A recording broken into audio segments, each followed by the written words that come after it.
Nobody in Husky expected a tornado. That was the first thing that made it dangerous. Tornadoes belong to other places. Kansas. Oklahoma. Places with flat brown horizons and sirens built into the landscape like church bells. Not the vineyards of South Moravia, with their neat rows of vines and red-tiled roofs, where the worst the sky usually offered was hail that flattened the grapes a week before harvest. So when the evening of the 24th of June turned the color of a bruise, the Dvořák family did what their neighbors did. They stood on the porch and watched the storm come in, the way people watch storms when they've never had a reason to be afraid of one. Petr Dvořák was 34.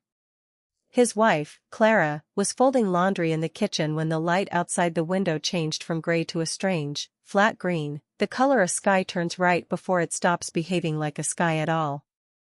Their daughter, Annika, 6 years old, was drawing at the table.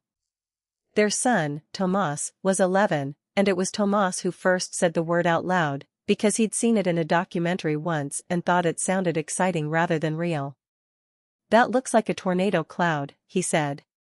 Nobody answered him, because outside, the funnel had already touched down 4 kilometers away, and it was moving at nearly 70 kilometers an hour, and it was coming directly toward their street.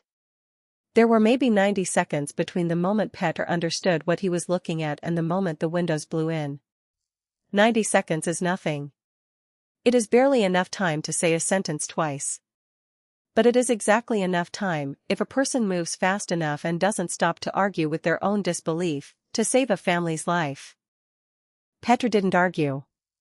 He had grown up 2 streets from here, had spent childhood summers in the cellar of his grandmother's house waiting out hailstorms, and some old, animal part of him recognized the shape of the danger before his conscious mind had finished naming it.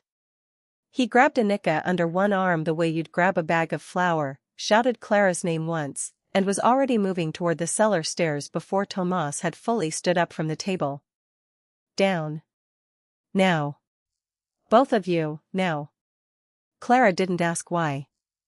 Later, she would say that it was the tone of his voice that moved her feet before her mind had caught up, a voice she had never heard him use before and hoped never to hear again. They made it to the cellar with perhaps 20 seconds to spare. What a tornado sounds like, up close, is not what the films tell you. It is not a scream. It is not a roar, exactly, though roar is the closest word most survivors reach for afterward, because language wasn't really built for this.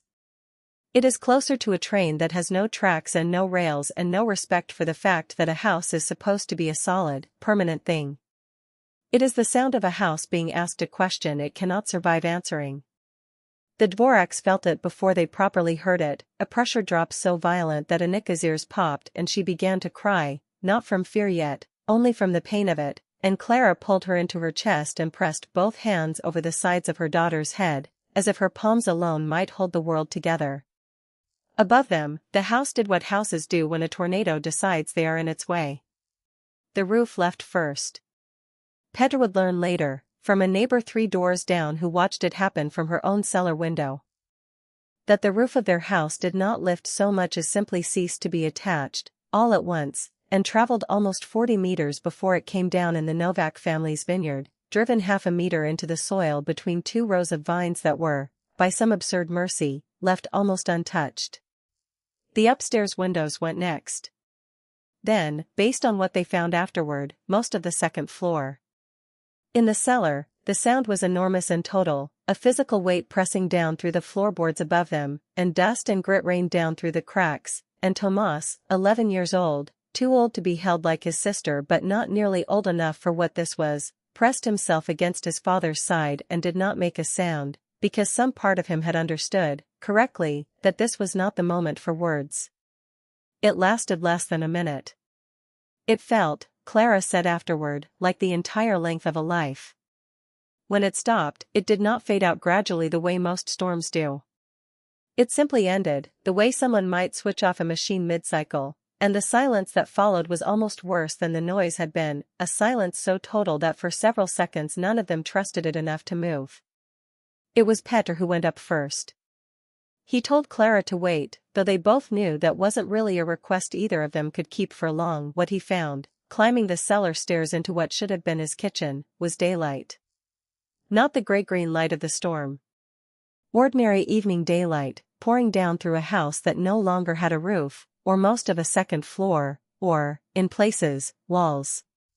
The kitchen table where Annika had been drawing 20 minutes earlier was gone entirely, along with the chair she'd been sitting in. The drawing itself, a lopsided horse in purple crayon, was later found, untouched and perfectly dry, caught in the branches of a tree 11 houses away. Outside, the street he had lived on his entire life did not look like a street anymore. It looked like something that had been picked up, shaken hard, and set back down at random. Roofs from other houses lay in gardens 2 doors from where they belonged. A car from somewhere down the block sat upside down in what had been Petr's own front yard. Somewhere, a dog was barking, and the sound of it, ordinary, alive, unbothered, was the first thing that made Petr's hands stop shaking. 6 people died that evening across the village as the tornado tore through. More than 200 were injured. Hundreds of homes were destroyed or left unlivable in the span of about 8 minutes. The Dvořáks were not among the 6. They were not even among the 200. They stood together in the wreck of their kitchen, all 4 of them uninjured, and Annika, her tears already drying, because children recover from terror faster than adults ever quite manage to believe, looked up at the open sky where her ceiling used to be and asked her father a question that none of the news reports from that night ever thought to ask. "Can we see the stars now, since the roof is gone?" Petr Dvořák, standing in the ruin of the only home his children had ever known, found that he was laughing, and that he could not entirely stop. They rebuilt, as the whole region rebuilt, over the following 2 years, slower than anyone wanted, faster than anyone expected. The cellar stairs are still the same ones.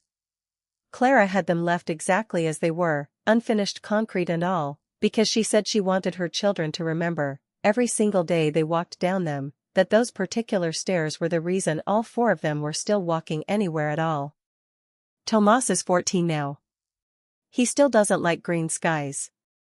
Annika, at 9, still draws horses.